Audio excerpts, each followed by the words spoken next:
Depuis le début de la crise sanitaire, le secteur automobile s'est littéralement effondré. Les constructeurs n'arrivent pas à se fournir avec les pénuries mondiales de pièces, de puces électroniques. Les ventes avaient chuté de 30% en 2020. Elles n'ont pas redécollé en 2021. Il faut dire que les voitures sont plus rares et plus chères, d'où le succès du leasing, de la location-vente.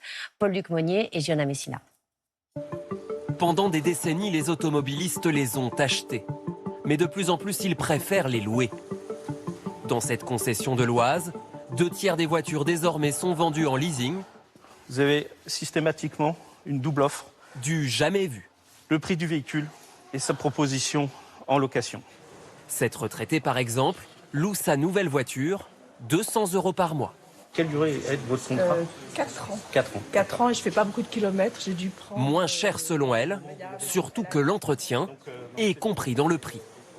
C'est la tranquillité et puis un avantage financier, je pense, parce que quand je faisais réviser mon ancienne voiture qui m'appartenait, ça me coûtait très cher en entretien. La concession, elle aussi, est ravie. Grâce à la location, les clients sont captifs. Les marges initiales, que ce soit de l'achat pur ou de la location, sont les mêmes. Si ce n'est qu'effectivement, on fidélise le client à l'entretien et on le ramène vers nous. Un mode de financement bientôt majoritaire dans le pays. En 2012, seulement 11% des ventes de véhicules neufs étaient des locations, 47% l'an dernier. Et désormais, l'occasion s'y met. Est-ce que vous avez les fonds disponibles ou est-ce que vous souhaitez un financement, monsieur? Avec un argumentaire bien rodé. Nous, aujourd'hui, on propose du leasing, du financement, on propose tout type de solutions. Vous êtes vendeur de voitures ou vendeur de leasing? Alors, je suis conseiller automobile. Donc, leasing ou voiture, peu importe. À l'arrivée, une forte croissance pour l'entreprise. Ça fait 100% de croissance en plus et dans ces 100% de croissance en plus, il y en a 50 qui sont attribués à la LOA. Donc c'est une part significative de notre croissance qui est liée à la location et l'option d'achat.